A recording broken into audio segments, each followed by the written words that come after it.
अस्सलामुअलैकुम GNM kitchen में आप सबको खुश आमदीद। आज हम बना रहे हैं मसाला फ्राई फ़िश। तो चलिए जी अपनी रेसिपी शुरू करते हैं इस दुआ के साथ कि अल्लाह ताला सबके दस्तरखान भरे रखे, आबाद रखे, आमीन सुम्मा आमीन। यहाँ पे आपको सिर्फ दो चीज़ें नज़र आ रही हैं, लेकिन अभी ये इसका फर्स्ट स्टेप है।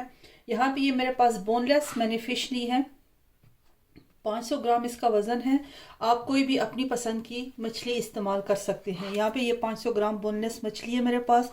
और ये यहाँ पे लहसुन, हरी मिर्चें और लेमन जूस इसको मैंने डाल के ग्राइंड कर दिया है। इसको मैं इस मछली के ऊपर लगाऊंगी। 6 जवे मैंने लहसुन की लिए, 6 से 7 जवे आप ले सकते हैं। 5 अदद हरी मिर्चें थी और एक ताज़ा लेमन था, उसका जूस निकाल के उसको मैंने इसके साथ डाल के इसको ग्राइंड कर दिया। अब इसको मैं इस मछली के ऊपर डाल के इसको मैरिनेट करने के लिए रख देंगे। आप इसको ओवरनाइट भी मैरिनेट कर सकते हैं, लेकिन कम से कम अगर ओवरनाइट नहीं तो 1 से 1.5 घंटे 2 घंटे आप ज़रूर इसको मैरिनेशन के लिए दें। तो मैं इसको अच्छे से मिक्स करती हूँ। इसको तकरीबन मैं 1 से 1.5 घंटे के लिए छोड़ दूँगी और इसके बाकी का मसाला फिर इंशाल्लाह जब इसको फ्राई करेंगे तो तब आपसे शेयर करती हूँ। इसको मैं मिक्स करके अच्छे से मिक्स करके अच्छी तरह से मिक्स करना है कि ये लहसुन और लेमन जूस जो है तो इस मछली के अंदर जज्ब हो जाए। और इसको कवर करके मैं रख दूंगी। अच्छा, नमक दिखाना आपको भूल गई थी, नमक भी मैंने शामिल कर दिया। लहसुन, हरी मिर्ची और लेमन जूस इनको ग्राइंड करके इस पर डाला है और साथ ही नमक शामिल कर दिया है। अब इसको मैं कवर करके रख दूंगी। अच्छा जी, मछली को जो हमने लहसुन और हरी मिर्चें और नमक और लेमन जूस लगा के रखा था, ये अच्छे से मैरिनेट हो चुकी है। 1 से 1.5 घंटा इसको हो चुका है। यहाँ भी ये मैरिनेट हो गई है। इसमें आपको ये पानी भी नज़र आ रहा होगा, लेकिन हमें इसका ये पानी नहीं चाहिए। हम सिर्फ मछली का पीस उठाएंगे। बाकी जो लहसुन और हरी मिर्चों का जो असर था वो सारा इस मछली के अंदर जा चुका है। यहाँ पे अब हम इसके ये मसाले तैयार करें। तो मसालों में है मेरे पास भुना हुआ कुटा हुआ धनिया, ज़ीरा, कुटी हुई मिर्चें, पेपरिका पाउडर, काली मिर्च पाउडर, हल्दी पाउडर और भुना हुआ ज़ीरा पाउडर, भुना हुआ धनिया पाउडर, अजवाइन और यहाँ पे ये है मस्टर्ड पाउडर। नमक है, इस मसालों के हिसाब से नमक शामिल किया, आधा नमक हमने मछली में शामिल किया हुआ है। ये यहाँ पे मेरे पास अमचूर पाउडर, अगर आपके पास चाट मसाला है तो आप वो शामिल कर दें। मैं अमचूर पाउडर इस्तेमाल करूँगी। और इसकी बाइंडिंग के लिए जो हम चीज़ें तैयार करेंगे, यहाँ पे ये मेरे पास मैदा है, 3 चम्मच मैदा है। ये खाने वाले जो चम्मच होते हैं, 3 चम्मच मैदा है। 3 से 3.5 चम्मच के करीब ये मैदा है और इसके बराबर ही बेसन है। इन दोनों की क्वांटिटी सेम लेनी है। ये इसकी हम बनाएंगे बाइंडिंग। और यहाँ पे ये कसूरी मेथी, इसको मैंने धो के इस छन्नी में डाल दिया है। अगर आपके पास अगर आप ड्राई शामिल करना चाहते तो आप ये ड्राई कसूरी मेथी इस मसाले के साथ डाल के इसको मिक्स कर ले। लेकिन मैं हमेशा कसूरी मेथी को धो के इस्तेमाल करती हूँ, क्योंकि इसमें रेत होती है। इसलिए इस कसूरी मेथी को मैं इस मछली के बीच में ही डाल के इसके साथ इसको मिक्स कर लूँगी। अच्छा, ये कसूरी मेथी मैंने डाल के इसमें मिक्स कर ली है।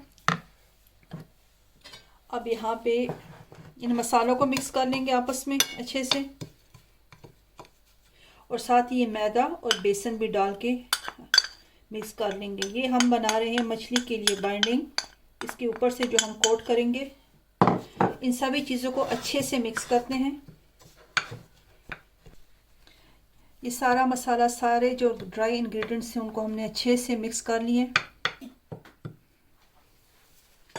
अब यहाँ से एक एक उठाएंगे मछली का पीस और इसको इस मसाले में डाल के रखते जाएंगे। अच्छे से इसको कोट करना है हर तरफ से।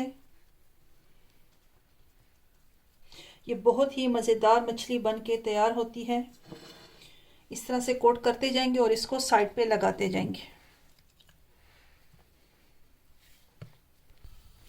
अच्छा, ये मछली सारी हमने कोट कर दी है, सारा मसाला उसके ऊपर लगा दिया। मसालों की क्वांटिटी आप अपने टेस्ट के हिसाब से कम ज़्यादा कर सकते हैं। यहाँ पे ये इसका थोड़ा सा जो बाइंडिंग का जो मसाला ये बच गया है, आपने इसको वेस्ट नहीं करना। इसको फ्रिज में किसी फूड बैग में डाल के इसको रख दें। आप इसे किसी दूसरे पकोड़े बनाते वक्त आप इसको इस्तेमाल कर सकते हैं। आटा गूंथते वक्त इसको मिक्स कर दें मैं देखती हूँ कि इसमें मैं क्या करूँगी। मेरे पास एक आदत बैंगन पड़ा है तो हो सकता है मैं उसी को कोट करके इसमें फ्राई करूँ, लेकिन चल इसको तो एंड में देखते हैं। यहाँ पे ये मसाला लग गया मछली को। अच्छा, आप इस स्टेज पे इसको फ्रीज़ भी कर सकते हैं किसी भी कंटेनर में डाल के, या इस तरह से आपके पास जो जिप लॉक बैग होते हैं इस बैग में डाल के आप डाल के इसको 1 महीने तक इसी स्टेज पे मसाला लगा के आप इस तरह से इसको 1 महीने तक आप फ्रीज़ कर सकते हैं। जिस वक्त दिल किया निकाला और इसको फ्राई करके इस्तेमाल कर लें। इस तरह से डाल के आप इसको फ्रीज़ कर सकते हैं। ठीक है जी।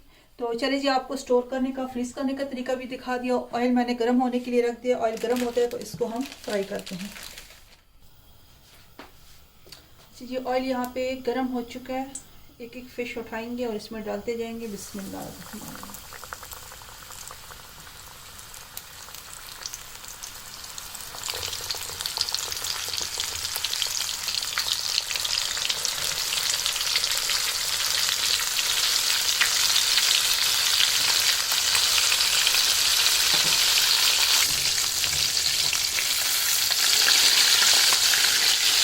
अच्छा, फिश को डालने के बाद एकदम इसको नहीं छेड़ना, थोड़ी देर के लिए इसको छोड़ दें कि इसकी कोटिंग और बाइंडिंग जो है तो ये इसके साथ चिपक जाए।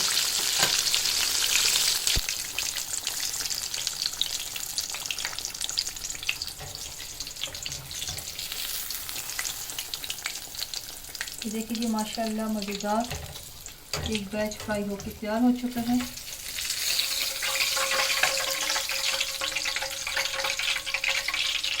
देखिए बिल्कुल भी इसके ऊपर से मसाला नहीं उतरा। अब ये बाकी भी इसी तरह से मैं सारे फ्राई करती हूँ। अच्छा जी, ये मछली देखिए माशाल्लाह से मज़ेदार मसाला फ्राई फ़िश बनके तैयार हो चुकी है। देखिए इसके ऊपर से बिल्कुल भी इसकी कोई भी कोटिंग नहीं उतरी। जैसे अक्सर लोग कहते हैं कि भाई मछली फ्राई करते हैं तो उसके ऊपर से कोटिंग उतर जाती है। आप इस तरह से इस रेसिपी को फॉलो करके बनाए तो इसकी कोटिंग बिल्कुल भी नहीं उतरेगी। एक मैं आपको तोड़ के भी दिखाती हूँ। ये देखिए माशाल्लाह से अंदर से कितनी जूसी और कितनी मज़े के बने, और ऊपर से बहुत ही क्रंची और सॉफ्ट बनी है। और जो मसाला इसकी जो बाइंडिंग में जो मसाला रह गया था, मेरे पास एक अदद बैंगन पड़ा था तो उसमें मैंने बैंगन को कोट करके वो फ्राई कर ली। तो ये भी हो जाए तो फिर इसकी बताती हूँ आपको फाइनल में। अच्छा जी, देखिए माशाल्लाह मज़ेदार मछली बनके तैयार हो चुकी है। मछली के जो मेरे पास जो मसाला इसका बाइंडिंग का जो मसाला रह गया था, एक अदद मेरे पास बैंगन पड़ा था तो ये मैंने बैंगन उसमें इसको कोट करके उसी तरह से इसको भी फ्राई कर दी। ये बहुत ही मज़ेदार और बहुत ही टेस्टी बनके तैयार हुए हैं। आप ज़रूर इस रेसिपी को ट्राई करें। उम्मीद है आपको ये रेसिपी इंशाल्लाह ज़रूर पसंद आएगी। अगर पसंद आए तो अपने कमेंट्स हमें दें, अपना फीडबैक दें, और अगर चैनल पे नए हैं तो GNM किचन को सब्सक्राइब कर दें।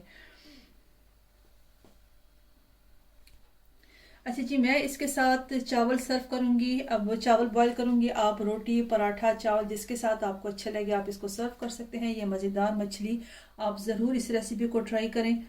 तो मिलते हैं इंशाल्लाह फिर किसी नई रेसिपी के साथ। इस वीडियो को यहीं पे एंड करते हैं इस दुआ के साथ कि अल्लाह ताला सबको खुश रखे, आबाद रखे, हंसता मुस्कुराता रखे। आमीन सुम्मा आमीन।